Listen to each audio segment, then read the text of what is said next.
Historias del crimen en 7 Días Radio. La noche del 18 de julio del año 2000, un joven conducía su vehículo entre las localidades de Pacayas y el Carmen de Cartago cuando fue interceptado por varios hombres armados que se bajaron de 2 carros y se lo llevaron. Fue así como empezó el secuestro de José Pablo Marín Rivera, el cual concluyó pocos días después cuando la policía ingresa a una casa en la Trinidad de Moravia para rescatarlo. Este operativo terminó con 2 muertos, entre ellos el secuestrado. Para hablar de este caso, para recordar de este caso muy doloroso, que estoy seguro conmovió al país entero en aquella oportunidad, y también a los policías que participaron de esa operación, tengo el gusto de contar hoy con la compañía de don Gustavo Mata. Don Gustavo Mata, ustedes lo conocen mucho porque pues actualmente es un analista en temas de seguridad y de criminalidad, un analista muy activo en medios de comunicación, pero anteriormente fue ministro de Seguridad Pública y anteriormente tuvo una larga carrera en el organismo de investigación judicial. Lo recuerdo como jefe de Siquirres, como jefe de investigaciones criminales, en fin, tuvo una larga carrera en la Policía Judicial. Don Gustavo, muchas gracias por estar con nosotros aquí en Historias del Crimen. No, gracias a ustedes. Para mí es un placer estar nuevamente para analizar este tipo de temas. Creo que en este caso en particular, a mí me marcó mucho en mi carrera como policía, porque fue una situación que no se esperaba. Y se dieron una serie de circunstancias que desgraciadamente llevaron a la muerte de José Pablo. Vamos a analizar este caso cronológicamente, pero quisiera dar un poquito de contexto. Para finales de la década de los 90 y inicios de la siguiente, don Gustavo, tal vez usted me puede recordar, se dio un incremento en esta actividad de los secuestros, que por fortuna no siguió la misma ruta que en otros países donde se resultó ser imparable. Me parece que el OIJ logró frenar esos primeros pasos que se dieron de algunas bandas de secuestradores, pero sí es un hecho que para esa época se está dando, por decirlo así, un pico inusual en el país. Correcto, me acuerdo de varios casos que se dieron en los años 90, 2000 aproximadamente. Veíamos la participación de diferentes sujetos, teníamos colombianos, teníamos italianos y junto con costarricenses estaban incursionando en esa moda delictiva y cometieron varios secuestros. Algunos fueron liberados por el pago que se hizo en ese momento y otros salieron heridos, los rehenes, y en este caso en específico, pues desgraciadamente José Pablo pierde la vida. Empecemos por decir quién era José Pablo, una persona joven, 27 años apenas, era como un empresario, familia de empresarios en esa zona de Cartago. Muchacho muy joven, sí, 20 años, de buena familia, lo catalogan como una muy buena persona. Trabajaba con su padre, creo que tenían carnicerías, si mal no me acuerdo. Uh-huh. Y pues estaba empezando él realmente a incursionar en lo que era todo lo que hizo el padre de él. Y desgraciadamente pues esa noche es cuando lo secuestran y se lo llevan para una vivienda en Cartago. ¿Usted estaba en investigaciones criminales en ese entonces o en qué estaba, en el OIJ? No, tal vez les explico. Yo en ese momento era el jefe de la sección de robos. Ajá. Robos se componía por varias unidades de trabajo. Asaltos, robos de vehículos, robos y hurtos. Y estando el secuestro ya en proceso, ingresa una información a la unidad de asaltos, uh-huh, donde dice el informante tener en la vivienda donde tienen al secuestrado. En ese momento nos pusimos en contacto con el jefe de Cartago. Era el licenciado Marcial Torres, una excelente persona, un excelente funcionario. y le explicamos la información que teníamos. O sea, entra por un informante. Correcto, a ustedes, correcto. digamos, a robos. A asaltos. A asaltos, perdón. O sea, un informante propio de ustedes les da la información y ustedes se la canalizan a Marcial Torres. Correcto. Sin embargo, se extiende un poco más la línea de investigación. Si bien es cierto, la jurisdicción o la competencia de investigación era de la delegación de Cartago, como el informante lo teníamos nosotros en nuestro poder, pues empezamos a hacer la investigación, se le pidió los permisos pertinentes a la dirección y es cuando nos vamos a ubicar la casa. Ya yo me meto al equipo de asaltos propiamente y tenemos información por el mismo informante de que lo van a sacar posiblemente en las próximas horas de esa vivienda donde lo tienen. Cartago pues pone vigilancia a la vivienda y nosotros pues seguimos trabajando con el informante. Sabemos dónde lo van a llevar y en esa línea vamos a la casa en la isla de Moravia, por cierto que me acuerdo, vemos la casa, al frente había un cafetal y contactamos con la unidad táctica de presidencia. Sí, de la Unidad Especial de Intervención, la UEI. La UEI, correcto. Y ellos ya pues toman en su poder la vigilancia de esa vivienda.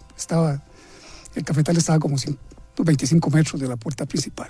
Entiendo que ya habían llamado también a la familia, le habían exigido $1,5 millones para liberar al muchacho. Sí, todo eso lo llevaba propiamente la delegación de Cartago. Uh-huh. Nosotros nos convertimos como un brazo de apoyo en todo lo que era esta dinámica que les estoy contando de ubicación de la casa, donde supuestamente tenían al rehén y la casa donde le iban a llevar.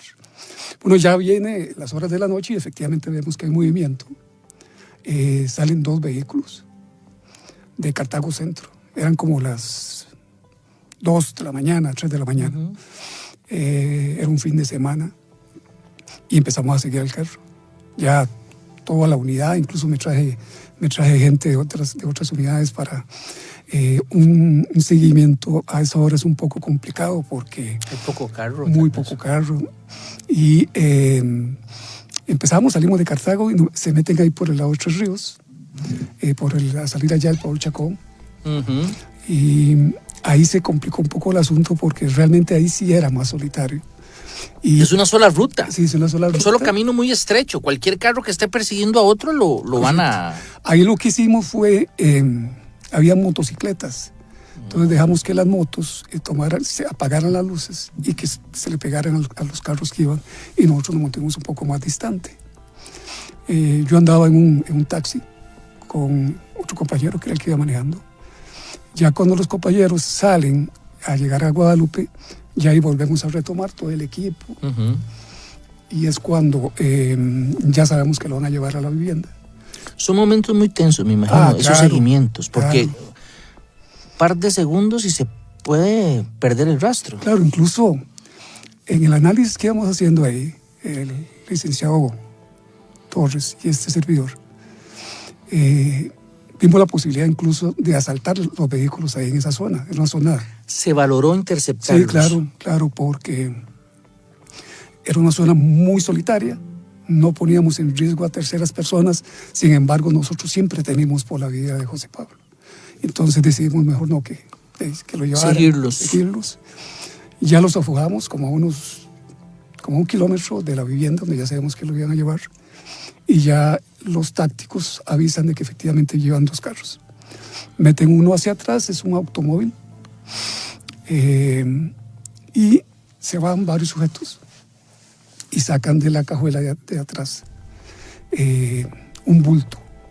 Ellos observan que es como una bolsa negra grande y entre 2 sujetos lo agarran y lo meten a la casa. Creo que en la casa habían como unos 6 sujetos que se habían contado por parte de los tácticos. Es ahí cuando ya hablamos con los jueces, con los fiscales. Por cierto, excelentes jueces y excelentes fiscales en ese momento.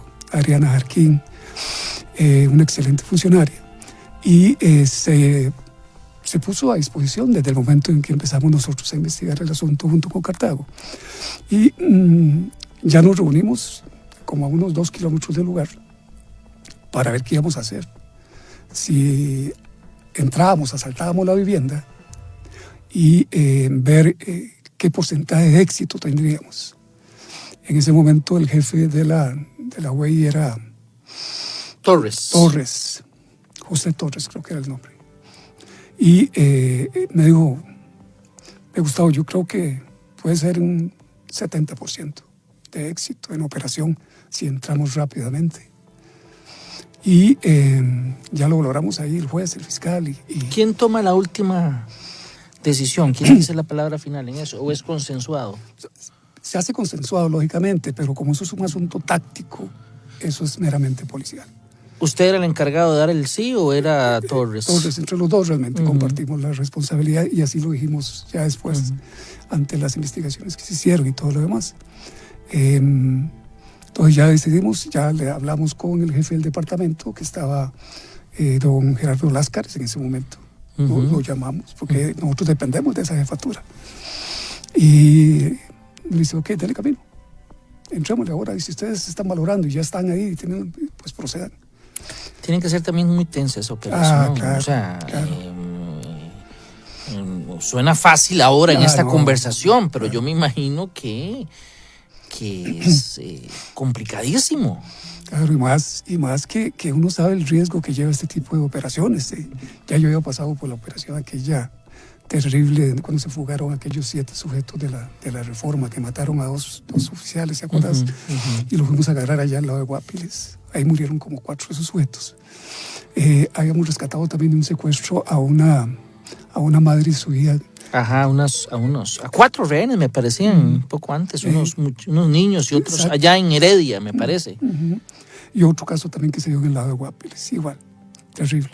Bueno, entonces te digo que esto realmente sí marca la vida e impacta, aunque como vos decís, en este momento uno puede hablar tranquilamente, pero te digo que son momentos muy, muy... Y yo comprendo, Gustavo, que hay aunque la prensa y la policía se llevan bien normalmente, también ustedes tienen que encargarse de que esto no se filtre jamás a la prensa en el momento previo, porque una filtración de ese tipo y un mal manejo de parte de la prensa puede dar al traste con todo también, ¿verdad? Tal vez la gente a veces, siempre ha habido una buena relación entre policía y prensa, pero hay que comprender como prensa que tampoco uno puede tener acceso a toda esa información en el momento en que va a ocurrir. Claro, porque me acuerdo perfectamente que cuando ya el grupo táctico va a entrar, nosotros nos acercamos con varias unidades y es cuando se escuchan una gran cantidad de disparos. Entonces nosotros nos bajamos del carro, yo andaba con la juez y con la fiscal, nos tiramos al suelo, más que todo para protegerlos a ellos, porque el grupo táctico estaba entrando. Pero no había ni tocado la puerta cuando ya desde adentro les estaban disparando.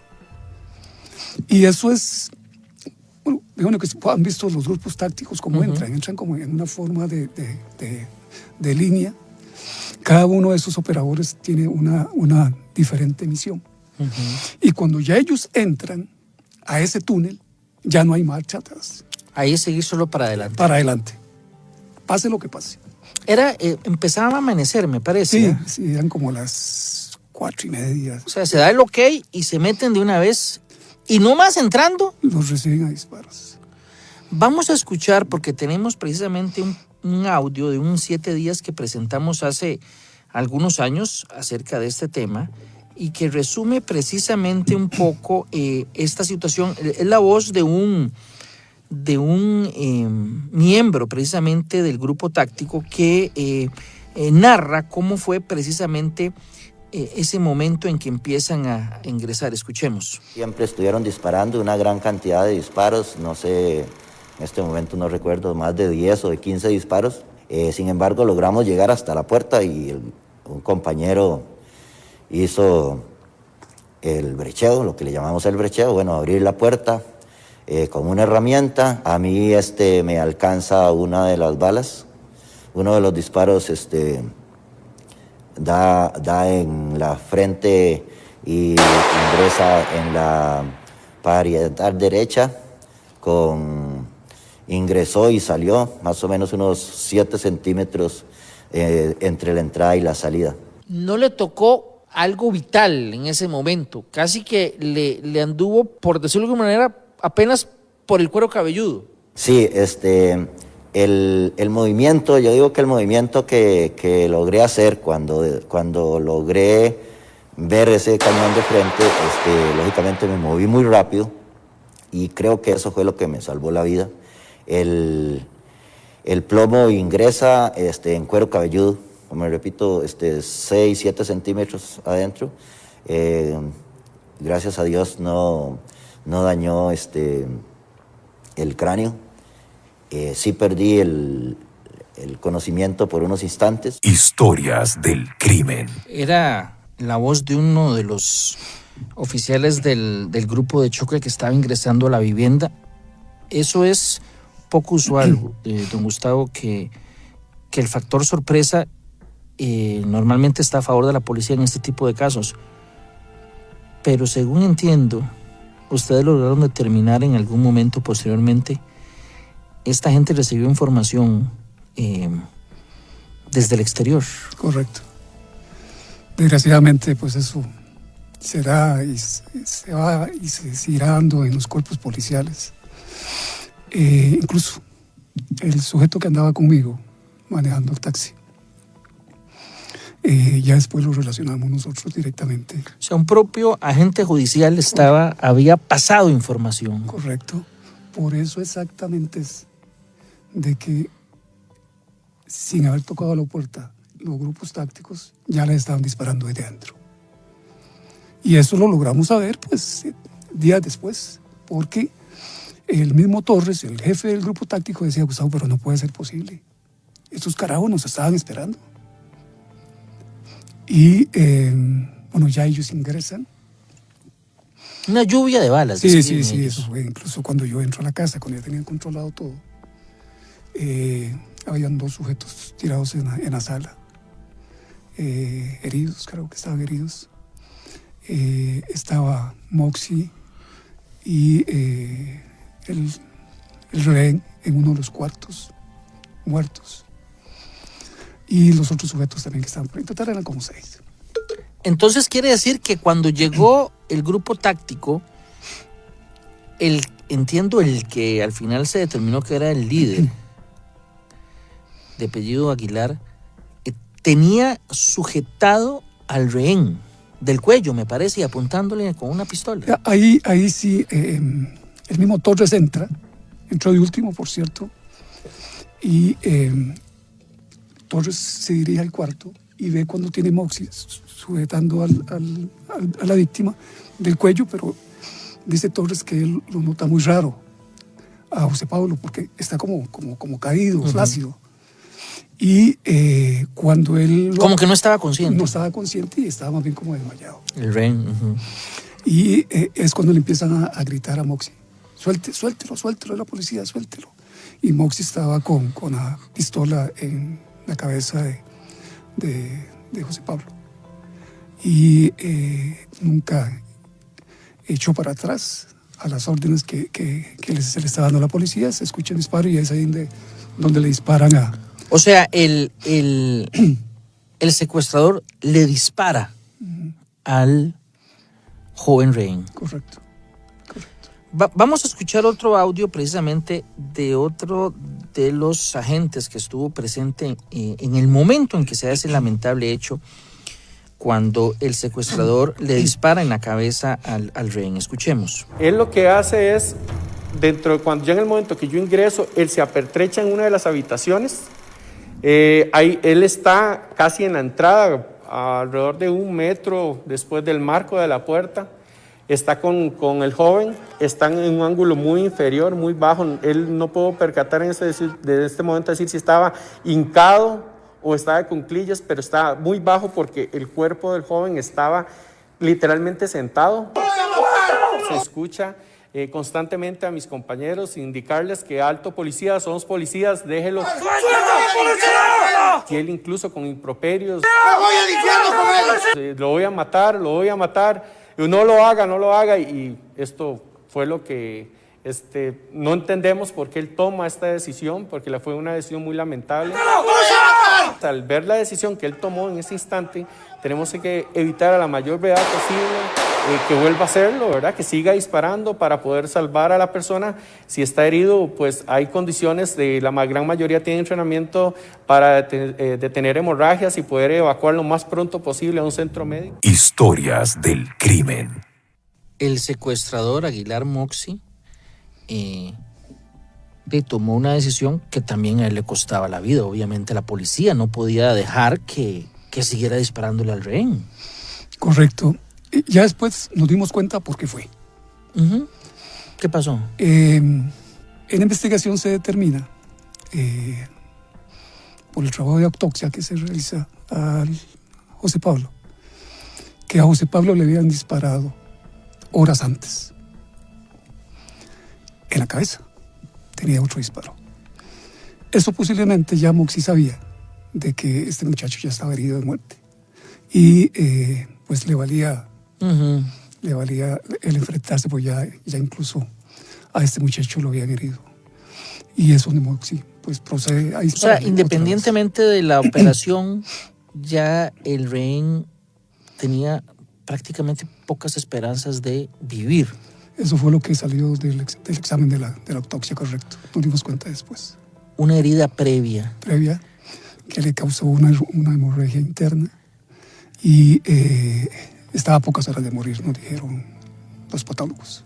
De hecho, tengo aquí una declaración también de ese reportaje de 7 días donde habla Gloria Navas, actual diputada, pero en ese entonces fue la abogada de la familia del rehén, que la representó a la familia en este proceso penal. Ella narra que cuando los secuestradores en las primeras horas del hecho llaman a la familia para exigir el rescate, los parientes notan que algo pasaba con el rehén, que no hablaba bien. Ahí se empiezan a sospechar que tal vez el rehén ya estaba herido o, digamos, en una situación de salud comprometedora, porque él no hablaba con la normalidad, con la claridad de siempre. Escuchemos el extracto de lo que en su momento dijo doña Gloria Navas, que en ese entonces era la abogada de la familia del rehén. La situación era que el muchacho se escuchaba muy débil, que casi no podía hablar. Como si estuviera herido. Sí, y en efecto le habían disparado, y eso por supuesto se determina cuando se hace la autopsia. Lo que precisamente usted estaba diciendo, que ya lamentablemente la situación de salud del rehén era muy complicada. Mueren 2 personas, detienen a 6 o 7, pero mueren 2, el líder del grupo y el rehén Marín. Hay algo que llamó mucho la atención y que creo que a ustedes también les tuvo que haber dolido, no solo dolido, sino en algún momento llenado de enojo, y es que más o menos un año antes, y me parece que fue la sección de asaltos, Correcto. habían detenido a quien figuraba después como líder de este grupo de secuestradores. Lo habían detenido en un intento o en un asalto en proceso en Heredia. ¿Fue así? Correcto. Fue como unos 7, 8 meses antes. La sección de asaltos recibió la información de que el grupo de Moxi iban a ir a asaltar, creo que era una joyería, si mal no me acuerdo. Y entonces se trasladan hacia Heredia. En ese momento el jefe era Chavarría, un excelente funcionario que por cierto falleció. Y los detienen cuando ya vienen caminando para meterse a la joyería. Pero ya llevaban todo, quiero todo. decir, no es que ya estaban pasando ahí, ya iban para entrar. Más bien me parece que era en la empresa de servicios públicos de Heredia. Ah, ok. Sí, iban a entrar. Exacto. Porque ellos lo venían siguiendo. Ajá. Entonces, por eso es vos en los reportajes que se bajan varios compañeros de los carros porque están ya muy cerca. Ajá. Entonces, observan que ya se están bajando y es cuando ellos se acercan y es ahí donde pues los detienen. Y Casi que infragante, se podría decir. sí, yo diría que casi que De nada más tenían que... Solo faltó que estuvieran adentro, ¿verdad? Exacto. Y mes después, no sé, el juez dicta una resolución. Quedaron afuera. Que por ser actos preparatorios no configuraba delito. Y salieron. Y entiendo que también me parece que se omitió que él tenía antecedentes. Correcto. Y, o sea, no era una persona desconocida para la policía. No, es sujeto anduvo en todo. Robo de vehículos, asaltos, secuestros. Y ya era una persona ampliamente conocida y sabemos que era bastante violento. Eso para la policía tiene que ser frustrante. Don Gustavo, cuando usted estuvo ahí, me imagino que ver que tenían una persona peligrosa con un perfil de este tipo, que ocurren estos hechos y que al final ocurra otro hecho todavía peor, como el del caso que estamos analizando. Claro, y es donde uno pues, o sea, se siente impotente, porque uno entiende pues que estamos en un Estado de Derecho y que tiene que hacer todo con base al principio de legalidad. Pero a veces este principio de legalidad pues pesa y principalmente en situaciones como estas, donde estos sujetos salen a la calle y vuelven a hacer sus fechorías, asaltos, robos o secuestros, como en este caso. Vamos a hacer una pequeñísima pausa comercial y al regresar vamos a hablar precisamente, bueno, a partir de este caso, cómo efectivamente se frenó esta ola de secuestros que se estaba apenas dando en el país y pues se corrió una suerte distinta que en otros países de América Latina. Y vamos a hablar un poco de la realidad actual de Costa Rica en el tema de la criminalidad. Ya volvemos aquí a Historias del Crimen. Historias del Crimen. En 7 días radio, Historias del Crimen. Gracias por continuar con nosotros en Historias del Crimen. Estamos con don Gustavo Mata, experimentado ex jerarca de la Policía Judicial y también ex ministro de Seguridad Pública, hablando un poco del caso del secuestro del joven empresario cartaginés que murió en el año 2000 en este secuestro que estamos repasando hoy en Historias del Crimen. Don Gustavo, lo decíamos al inicio, se estaba dando apenas los primeros pasos de una industria del secuestro que en América Latina era pan de cada día. Es que yo me acuerdo Colombia. México, Guatemala, Honduras, vivían secuestros todos los días, a todas horas. En el caso puntual de Costa Rica apenas estaban dando los primeros. La acción rápida, me parece que un fenómeno criminal como la acción rápida de la policía hace que se frene rápido todo de alguna manera. Fue contundente. La creación de la unidad de secuestros fue muy efectiva en sus investigaciones. Y eso pues logra establecer a estos grupos como tales, pero también los identifica y se empiezan a estructurar investigaciones que conlleva pues la detención posteriormente de los secuestros que se estaban dando. Habían como unos 10 secuestros, 11 secuestros que en el tiempo se habían mantenido año y medio más o menos. Pero gracias a esa reacción prudente e importante de la policía es que se logra minimizar.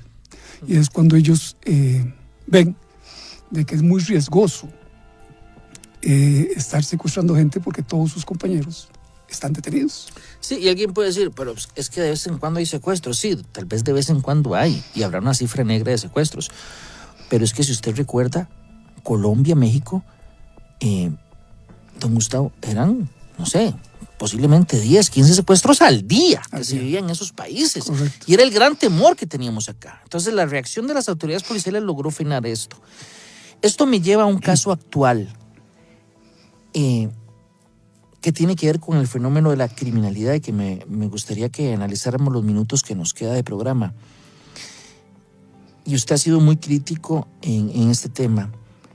Los homicidios, la ola de homicidios que vivimos en nuestro país es muy amplia, pues, está aterradora si uno lo pone en contexto y sobre todo viendo años anteriores.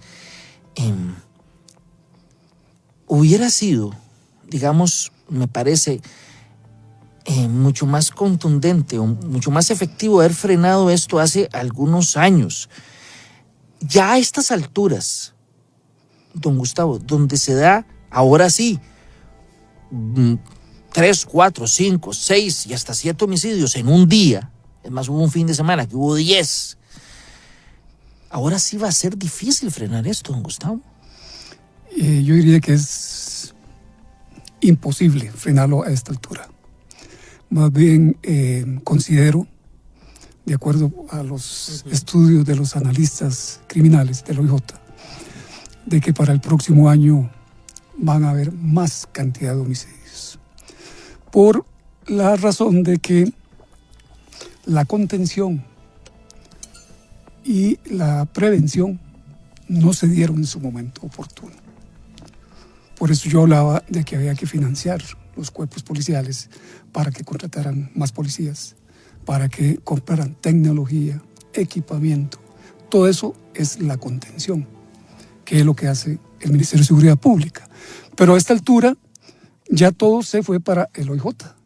Estos 700 y resto casos que ya llevamos y vamos a terminar en 850 a 900, ya está repercutiendo en el OIJ, en la sección de homicidios, en las diferentes delegaciones. No va a dar abasto. No va a dar abasto. O sea, vamos a ver. También recuerdo que en muchas oportunidades la policía ha señalado que normalmente un homicidio, cuando hay una relación entre víctima y victimario, un amigo, una riña, un pariente, es mucho más fácil de investigar porque ya hay un nexo, digamos, un vínculo. En estos casos donde llega alguien, que puede ser cualquier persona, con un casco, que no se ve nada, y le dispara a otro, ahí el problema es para la policía empezar a establecer ese vínculo entre el victimario y su víctima. Y en un caso donde muchas veces posiblemente el victimario ni siquiera sabe quién es la víctima, solo le dan una fotografía, le dicen vaya mate a fulano, esa labor de investigación es muy compleja. Muy, muy compleja. Y las escenas de ahora son muy distintas a las años atrás, cuando yo trabajaba en la policía. ¿Por qué? ¿Cómo? Porque son escenas más complicadas. Veamos el caso de Paraíso, en Llanos de Santa Lucía. Ajá, donde se ve una persona que le disparan con una ametralladora en la calle. Varios fusiles de asalto utilizan estos sujetos. Y esa escena ahí por lo menos la policía habrá encontrado unos 100 casquillos. Y igual cantidad de ojivas, que incluso algunas pegaron en la escuela. Entonces, eso es complicado. A raíz de que, como muy bien lo afirma usted, establecer el vínculo victimario, antes era más fácil. Te mataban porque le debías plata, o te mataban porque andabas con fulanito tal o fulanita tal. Pero ahora no. Ahora ellos contratan sicarios, muy jóvenes, por cierto, gente muy joven, 17, 18 años, y les da la orden de mandar a matar. Sin embargo, no solo depende de los sicarios. Los sicarios están rodeados por un equipo. Ellos ya casi que actúan como actúa la policía. Te siguen, te vigilan, y en el momento más oportuno es cuando te matan. Entonces ya les importa que sea de día o de noche. ¿Usted cree que esto puede empeorar entonces? Ah, sí, claro que se va a poner peor.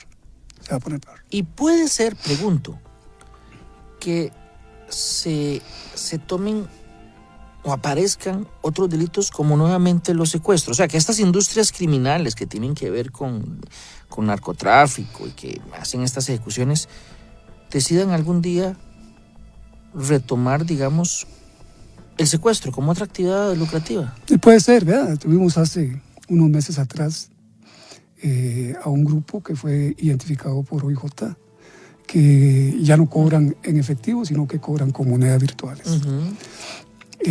Por dicha los pararon también. Y esto yo espero que no motive a estos grupos a meterse otra vez a la línea del secuestro. Yo hablo del tema del alto grado de la violencia que veo para los próximos meses. Se están viendo en reiterados allanamientos que se están encontrando granadas de fragmentación.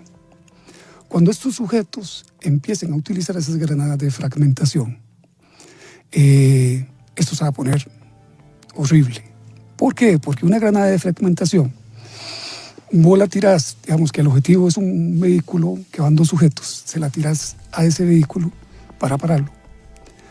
Esta granada tiene el área de fragación de la pólvora, de la munición. Es de 20 a 25 metros. Entonces imagínate que lo que haya alrededor de ese objetivo, pues va a salir o muerto o herido. Y si las tienen, es porque las van a usar. Y hemos visto eso en reiterados allanamientos. Aquí vemos un ligamen directo de estos mini carteles que trabajan aquí en Costa Rica, que por cierto la mayoría son ticos. Un ligamen directo con los carteles de México. Estas armas que están utilizando, las AR-15, las AK-47, la M16 y las granadas de fragmentación, están viniendo del Triángulo Norte para acá. Y las introducen. Como hay tanta coca aquí en Costa Rica en este momento, pues pagan con coca. 2 kilos de coca o 3 kilos, dependiendo de cómo esté el precio en ese momento. Y están trayendo gran cantidad de armas para defenderse y para adueñarse de esos territorios. Entonces yo el asunto lo veo muy complicado, le digo sinceramente, lo veo muy complicado y no veo una pronta solución a esto. ¿Qué se puede hacer? Porque, vamos a ver, aquí la idea no solo es plantear un escenario, como evidentemente lo es, muy, muy, muy complejo. ¿Qué se puede hacer? Porque, vamos a ver, esa es la pregunta que antes se decía que el ciudadano no iba a sufrir de estas pugnas entre bandas, pero ya hemos visto que sí hay daño colateral todas las semanas o cada rato. Claro. ¿Qué se puede hacer, don Gustavo? Bueno, el remedio está a un mediano plazo, si se quiere trabajar fuertemente en lo que es la seguridad. Un mediano plazo me refiero a 4 años. O sea, no se para en un año eso. No, imposible. O sea, va a subir, Claro. se va a poner más feo. Hay menos policías en la calle. Entonces hay que pensar en reclutar policías. 3.000 policías, por decirte algo. Yo tuve la oportunidad de reclutar 2.500 y me duró un año para hacerlo. Comprar tecnología. Se requieren grandes centros de control y mando, donde tengamos la posibilidad de vigilar los parques, las escuelas, todo. Las entradas y salidas de las fronteras, aeropuertos, puertos. Este gran centro de mando estaría aquí en San José.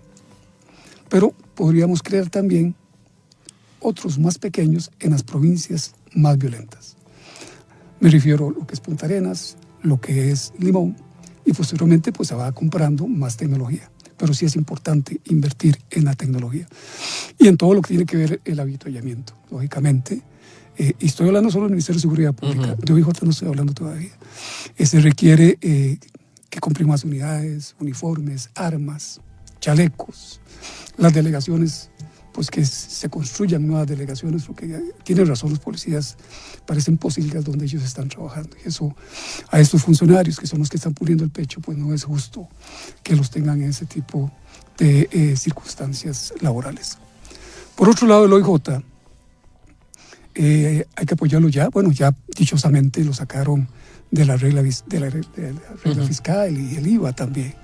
Y esperemos que esto pues lleve a buen término en la asamblea, y se le va a dar una cantidad de plata que se va a invertir también en la contratación de aproximadamente 300 oficiales, tengo entendido, entre oficiales y administrativos, y se va a comprar tecnología. La tecnología es vital para el OIJ porque ahora todo se maneja vía satélite, teléfonos celulares y todo lo que tiene que ver con esto. Y existe la tecnología para empezar a ubicar en tiempo y en espacio a estos grupos. Que la policía tiene su metodología muy clara y muy profesional, por cierto. Entonces, esto sí se puede lograr, pero repito, a un mediano plazo, unos 4 años. Y paralelo a ello, se tiene que pensar en una política de Estado nacional. Una política de Estado nacional. ¿Qué es una política de Estado nacional? Pues que se sienten todos los ministerios y que cada uno determine cuáles son las debilidades que tienen en seguridad. Entonces, el ministro de Seguridad les dice, bueno, ok, yo los puedo ayudar en esto, pero ustedes me tienen que ayudar a mí en esto también. Esa política de Estado se tiene que formular a un largo plazo. Mínimo 15 años, mínimo. Pero vamos a tener una ventaja, que te voy a contar, Rodolfo, que cuando uno se sienta en la silla de ministro, mientras que llegas a conocer la institución, pasan como 2 años. Sí, una curva de aprendizaje. Casi 2 años. Cuando ya más o menos manejas 3 años y ya cuando sabes ya te tienes que ir. Entonces ve vos lo difícil. A uno, digamos, le fue un poco fácil, pero te cuento que fue bastante complicado porque toda la vida yo trabajé como policía, entonces uno maneja más o menos el término. En ese sentido, esa política le va a permitir al sujeto, no solo al ministro de Seguridad, sino al resto de los ministros, tener una hoja de ruta en el tiempo de qué es lo que tiene que hacer, para dónde tiene que ir y cómo tiene que hacerlo. Esa es la línea importante que debemos pensar en Costa Rica. Sí, es complicado, sobre todo tomando en cuenta que ahí se ocupa una enorme voluntad política, porque si la administración cambia cada 4 años... Sí, correcto. Es difícil pensar que se dé esa sostenibilidad. Es más, don Gustavo, yo he visto que no necesariamente en seguridad, sino en otras carteras o en otras áreas, con el cambio de ministro o de ministra se da un cambio en la política. Dentro de la misma administración, X o Y, hay un cambio de ministro, no de administración, no de gobierno, no, un cambio de ministro y eso cambia la política. Habría que tener una enorme voluntad política para hacer eso. Borrón y cuenta nueva cuando cambian de ministro, y eso es lastimosamente el que pierde es el ciudadano, porque de todo lo que se venía haciendo, si estaba bien hecho o mal hecho, pues lo que se venía haciendo se va al traste. O sea, hasta ahí llegó, porque el jerarca pues va a llegar a hacer lo que él considera. Por eso pidió la silla, ¿no? Hacer lo que él considera como profesional que es en el campo. Y esto pues va a llevar un tiempo. Y como vos decís perfectamente, pues esa variación de pensamiento o de política pues afecta fuertemente en lo que es la gestión policial, en cualquier nivel. Don Gustavo, muchas gracias por acompañarnos aquí en Historias del Crimen para recordar este caso que, como yo decía al inicio, conmovió al país, porque fue una noticia que impactó a todos los costarricenses por la forma en cómo ocurrió, por los detalles que se conocieron después, tanto así que cambió la legislación y se castiga ahora más severamente el secuestro extorsivo que antes, y también por ayudarnos a comprender un poco la realidad actual del tema de criminalidad, y que usted plantea, y muchos coinciden, que no hemos tocado fondo todavía, que todavía lamentablemente falta, todo apunta a que falta que las cosas, ojalá nos equivoquemos, pero pareciera que falta que todavía empeoren más. Muchas gracias, don Gustavo. No, para mí un placer estar aquí en tu programa, y ahí estaremos en el momento que lo requieras, con mucho gusto asistiremos. Y gracias a ustedes por acompañarnos. Si Dios lo permite, los esperamos en una próxima entrega. Hasta entonces. Historias del Crimen en 7 Días Radio.